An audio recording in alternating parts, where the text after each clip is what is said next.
Hi future doctors. 2025 NEET counselling നടന്നുകൊണ്ടിരിക്കുകയാണല്ലോ ഇപ്പോൾ. അതായത് MBBS ഡെന്റൽ നഴ്സിംഗ് കോഴ്സസിന്റെ ഓൾ ഇന്ത്യ അലോട്ട്മെന്റ് ആണ് ഇപ്പോൾ നടന്നുകൊണ്ടിരിക്കുന്നത്.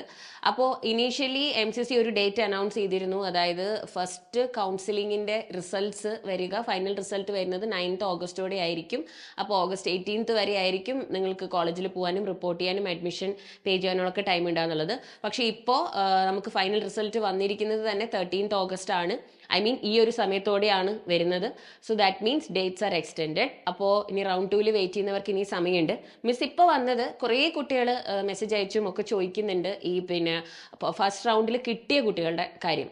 അതായത് അവർ കൊണ്ടുപോകേണ്ട, കോളേജിലേക്ക് പോകുമ്പോൾ കൊണ്ടുപോവേണ്ട, റിപ്പോർട്ട് ചെയ്യാൻ വേണ്ടി ഞങ്ങൾക്ക് ആവശ്യമായിട്ടുള്ള ഡോക്യുമെന്റ്സ് എന്തൊക്കെയാണെന്നുള്ളത്. അപ്പോൾ നിങ്ങളുടെ ഫൈനൽ റിസൾട്ട് വന്നു കഴിയുമ്പോൾ നിങ്ങൾക്ക് MCC ഒരു അലോട്ട്മെന്റ് ലെറ്റർ തരും. ആ അലോട്ട്മെന്റ് ലെറ്റർ നിങ്ങൾ ഡൗൺലോഡ് ചെയ്ത് അതിന്റെ ഫോട്ടോ കോപ്പി എടുത്തുകൊണ്ട് പോകണം. സോ ആദ്യം തന്നെ പറയട്ടെ, എല്ലാ ഡോക്യുമെന്റ്സിന്റെയും original along with attested photo copies വേണം നമ്മൾ കൊണ്ടുപോകാൻ. ഫോട്ടോ കോപ്പീസ് എല്ലാത്തിന്റെയും കയ്യിൽ വെക്കുക. അറ്റസ്റ്റ് ചെയ്യുന്ന നിങ്ങൾ തന്നെ സിഗ്നേച്ചർ ചെയ്ത് അറ്റസ്റ്റഡ് ഫോട്ടോ കോപ്പീസ് കൊണ്ടുപോവുക. ആൻഡ് ഓൾസോ വേറെ എന്തൊക്കെ ഇമ്പോർട്ടൻറ്റ് ഡോക്യുമെന്റ്സ് വേണം എന്നുള്ളത് മിസ് ഒന്നും കൂടി പറഞ്ഞുതരാം. അപ്പോൾ ആദ്യം മിസ് പറഞ്ഞതുപോലെ അലോട്ട്മെന്റ് ലെറ്റർ, അതിന്റെയും ഫോട്ടോ കോപ്പി എടുക്കുക. MCCക്ക് വെബ്സൈറ്റിൽ നിങ്ങൾക്ക് ഡൗൺലോഡ് ചെയ്യാം and you can take your allotment letter. Then comes the admit card. നിങ്ങളുടെ നീറ്റ് രജിസ്ട്രേഷന്റെ സമയത്ത് രജിസ്റ്റർ ചെയ്ത് കഴിഞ്ഞപ്പോൾ NTA നിങ്ങൾക്ക് അലോട്ട് ചെയ്ത അഡ്മിറ്റ് കാർഡ് കൊണ്ടുപോകണം, കോപ്പീസ് എടുത്തോളൂ. ദെൻ റിസൾട്ട്, നീറ്റ് റിസൾട്ട് വന്നപ്പോൾ നിങ്ങൾക്ക് വന്ന NTA തന്ന നീറ്റിന്റെ result letter or that particular document. Then comes your date of birth certificate.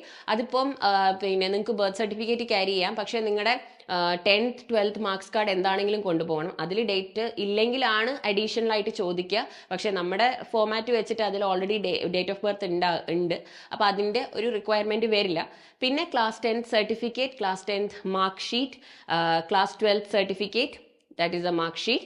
And then comes the 8 passport size photographs. 8 passport size photographs, same as the one you gave in the NEET application form. Same passport size photograph തന്നെ ഒരു 8 copy വേണം. പിന്നെ നിങ്ങളുടെ proof of identity, അതായത് ഗവൺമെന്റിന്റെ photo ID card വേണം. That can be your Aadhaar, PAN, driving licence or passport. പിന്നെ foreign nationals ആണെങ്കിൽ നിങ്ങളെ സിറ്റിസൺഷിപ്പ് പ്രൂവ് ചെയ്യുന്ന ഡോക്യുമെന്റ് വേണം. ആൻഡ് ഇഫ് യു ആർ നിങ്ങൾ റിസർവേഷനിലാണ് കൊടുത്തിരിക്കുന്നതെങ്കിൽ നിങ്ങളുടെ category certificate, SC ST OBC NCL EWS, നിങ്ങളുടെ ഏതാണോ പെർട്ടിക്കുലർ സർട്ടിഫിക്കറ്റ് അപ്ഡേറ്റഡ് ആയിട്ടുള്ള, അതായത് വാലിഡിറ്റി ഉള്ള സർട്ടിഫിക്കറ്റ് ഒറിജിനൽ വിത്ത് ഫോട്ടോ കോപ്പീസ് കൊണ്ടുപോകണം. പിന്നെ നിങ്ങൾ ഒരു PWD കാൻഡിഡേറ്റ് ആണെങ്കിൽ നിങ്ങളുടെ പെർട്ടിക്കുലർ കാറ്റഗറിയിലുള്ള സർട്ടിഫിക്കറ്റ് കൊണ്ടുപോകണം. പിന്നെ ഏറ്റവും കൂടുതൽ കുട്ടികൾ ചോദിക്കുന്നതാണ് ഗ്യാപ്പ് സർട്ടിഫിക്കറ്റിൻ്റെ കാര്യം. ഗ്യാപ്പ് എടുത്ത് നീറ്റിന് വേണ്ടി മാത്രം പഠിച്ചവരാണെങ്കിൽ definitely you have to carry your gap certificate. കൂടാതെ അഡീഷണൽ ഡിഗ്രീസ്, പാർഷ്യൽ ഡ്രോപ്പ് ഒക്കെ ചെയ്ത് അതിൻ്റെ കൂടെ ഡിഗ്രീസ് ചെയ്തവരാണെങ്കിൽ you can also carry a copy of that mark sheets of നിങ്ങൾ ഏത് സെമസ്റ്റർ വരെ ചെയ്തോ അതിൻ്റെ മാർക്ക് ഷീറ്റ് കിട്ടിയിട്ടുണ്ടെങ്കിൽ അത് കൊണ്ടുപോകാം. അല്ലെങ്കിൽ നിങ്ങൾ പഠിച്ച കോളേജിൽ നിന്നും you can ask for A letter stating that you were a student of that college and you are preparing for NEET alongside. അങ്ങനെ കൊണ്ടുപോവാം. പിന്നെ സൈലമിയൻസിന് സൈലം ഗ്യാപ്പ് സർട്ടിഫിക്കറ്റ് പ്രൊവൈഡ് ചെയ്യുന്നുണ്ട്. ഞങ്ങളുടെ ഹെൽപ്പ് ലൈൻ നമ്പറിൽ വിളിച്ചിട്ടുണ്ടെങ്കിൽ നിങ്ങൾക്ക് അതിൻ്റെ ഡീറ്റെയിൽസ് കിട്ടുന്നതാണ്. ആൻഡ് ഓൾസോ ഫൈനലി എല്ലാ ഡോക്യുമെൻസും ഒന്നും കൂടി ചെക്ക് ചെയ്യുക. എല്ലാത്തിൻ്റെയും ഡേറ്റും വാലിഡിറ്റിയും ഒക്കെ നോക്കുക. ആൻഡ് ഫോട്ടോ കോപ്പീസുമായിട്ട് തന്നെ നിങ്ങൾ കറക്റ്റ് ഡേറ്റിൽ MCC വെബ്സൈറ്റിൽ എല്ലാ ഡീറ്റെയിൽസും കിട്ടും. അപ്പോൾ കറക്റ്റ് ഡേറ്റിൽ തന്നെ റിപ്പോർട്ട് ചെയ്യുക. ഫസ്റ്റ് അലോട്ട്മെന്റിൽ കിട്ടിയവർ കോളേജിൽ റിപ്പോർട്ട് ചെയ്ത് ഫീസ് പേ ചെയ്ത് പിന്നെ എല്ലാ ഡെപ്പോസിറ്റും കാര്യങ്ങളൊക്കെ ചെയ്താൽ മാത്രമേ നിങ്ങളുടെ അഡ്മിഷൻ പ്രോസസ്സ് കംപ്ലീറ്റ് ആവുകയുള്ളൂ. പിന്നെ നീറ്റ് ഇപ്പം നിങ്ങൾക്ക് ഫസ്റ്റ് റൗണ്ടിൽ കിട്ടിയ കോളേജിൽ നിങ്ങൾ സാറ്റിസ്ഫൈഡ് അല്ല, അപ്പം നിങ്ങൾ റിപ്പോർട്ട് ചെയ്തിട്ടില്ലെങ്കിൽ നിങ്ങളുടെ ആ അലോട്ട്മെന്റ് കംപ്ലീറ്റ് ആവില്ല. അപ്പോൾ നിങ്ങൾക്ക് സെക്കൻഡ് റൗണ്ട് ഓഫ് അലോട്ട്മെന്റിന് ട്രൈ ചെയ്യാം. അപ്പോൾ സെക്കൻഡ് റൗണ്ടിന് നിങ്ങൾ റിപ്പീറ്റഡ് ആയിട്ട് വീണ്ടും ഫീ പേ ചെയ്യേണ്ട ആവശ്യമുണ്ടാവില്ല. You don't have to register again with the same fee that you have paid for first round. First റൗണ്ടിൽ കിട്ടാത്തവർക്ക് ഇനി സെക്കൻഡ് റൗണ്ടിലേക്ക് സെപ്പറേറ്റ് ആയിട്ട് ഫീ പേ ചെയ്യേണ്ട ആവശ്യമില്ല. ഫസ്റ്റ് റൗണ്ടിൽ പേ ചെയ്ത് അത് തന്നെ വെച്ചിട്ട് നിങ്ങൾക്ക് രജിസ്റ്റർ ഒന്നും കൂടി ലോഗിൻ ചെയ്തിട്ട് you can go for the second round of counselling process. അതിൻ്റെ ഡേറ്റ് ഉടനെ തന്നെ MCC അനൗൺസ് ചെയ്യും. ഇവിടെ വെബ്സൈറ്റ് നോക്കിയിരിക്കുക. കാരണം ഇപ്പോൾ ഡേറ്റ്സ് ഒക്കെ കുറച്ച് എക്സ്റ്റെൻഡ് ആയിട്ടുണ്ട്. പക്ഷേ ഉടനെ തന്നെ അതിൻ്റെ അനൗൺസ്മെൻറ്റും ഉണ്ടാവും. പിന്നെ ഇനി ഇപ്പോൾ റൗണ്ട് 2 വേണ്ടി നോക്കിയിരിക്കുന്ന കുട്ടികൾ നിങ്ങളാണെങ്കിൽ റൗണ്ട് 1 നിങ്ങൾക്ക് കിട്ടിയില്ല, നിങ്ങൾ സാറ്റിസ്ഫൈഡ് അല്ല, നിങ്ങൾക്ക് റൗണ്ട് 2 നിങ്ങൾക്കിനി അലോട്ട്മെൻറ്റ് നോക്കുന്നതെങ്കിൽ നിങ്ങൾ ഇനി ചെയ്യേണ്ട കാര്യം ഇപ്പം മിസ് പറഞ്ഞ ലിസ്റ്റ് ഓഫ് ഡോക്യുമെന്റ്സ് ഒന്നും കൂടി മിസ് പറയാം. ദാറ്റ് ഈസ് യുവർ ഇപ്പം നിങ്ങൾക്ക് അലോട്ട്മെന്റ് കിട്ടിയതാണെങ്കിൽ അലോട്ട്മെന്റ് ലെറ്റർ ഫ്രം MCC വേണം. കൂടാതെ നിങ്ങളുടെ നീറ്റിന്റെ അഡ്മിറ്റ് കാർഡ്, നീറ്റിന്റെ മാർക്ക് ലിസ്റ്റ്, നീറ്റിന്റെ റിസൾട്ട് ലെറ്റർ, നിങ്ങളുടെ ബർത്ത് സർട്ടിഫിക്കറ്റിന്റെ പ്രൂഫ് ഓർ ഡേറ്റ് ഓഫ് ബർത്തിന്റെ പ്രൂഫ്, അത് നിങ്ങളുടെ മാർക്സ് കാർഡ്സിൽ ഉണ്ടെങ്കിൽ 10th 12th ഉണ്ടെങ്കിൽ കുഴപ്പമില്ല.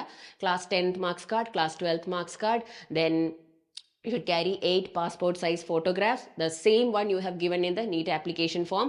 Then you should also be carrying your proof of identity, photo, ID card, government ID card, Aadhaar, PAN, driving license, passport, ഇതിൽ ഏതെങ്കിലും ഒന്ന്. പിന്നെ നിങ്ങളുടെ category certificate, that is SC ST OBC NCL EWS PWD ഏതാണോ ഗവൺമെന്റിന്റെ authorised ആയിട്ടുള്ള valid ആയിട്ടുള്ള following the rules of the central government, ആ പിന്നെ സർട്ടിഫിക്കറ്റ് തന്നെ എല്ലാവരും ക്യാരി ചെയ്യുക. ഇത്രയും കാര്യങ്ങളാണ് നമുക്ക് വേണ്ടത്.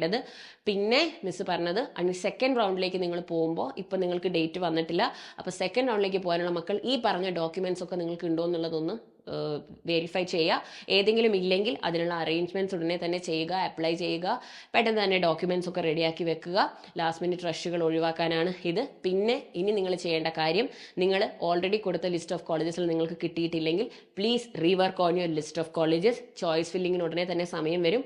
അപ്പോൾ നിങ്ങൾക്ക് എന്താണോ, ഏത് കോളേജസ് ആണോ നിങ്ങൾ ഇനി കൊടുക്കാൻ ആഗ്രഹിക്കുന്നത്, നിങ്ങൾ എവിടെയാണോ പഠിക്കാൻ ആഗ്രഹിക്കുന്നത്, ആ കോളേജസിൻ്റെ ഒരു ലിസ്റ്റ് പ്രിപ്പയർ ചെയ്യുക. അതിൽ ഒരു കോളേജസിനെ കുറിച്ച് ഒരു റിസർച്ച് നടത്തുക. നിങ്ങൾക്ക് യൂട്യൂബ് വീഡിയോസ് കാണാം, അവിടെ പഠിക്കുന്ന കുട്ടികളുടെ വ്ളോഗ്സ് കാണാം.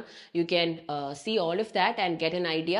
എന്നിട്ട് നിങ്ങൾ നിങ്ങളുടെ ക്യാമ്പസ് സെലക്ട് ചെയ്യുക ആൻഡ് ആ ലിസ്റ്റ് റെഡിയാക്കി വെക്കുക. ഇതൊക്കെയാണ് നിങ്ങൾ ചെയ്യേണ്ട കാര്യം. ഡേറ്റ് ഉടനെ അനൗൺസ്ഡ് ആകും. അപ്പോൾ കിട്ടിയ എല്ലാവർക്കും congratulations and good luck, and wishing you the very best for the next round. For all those who are waiting, good luck.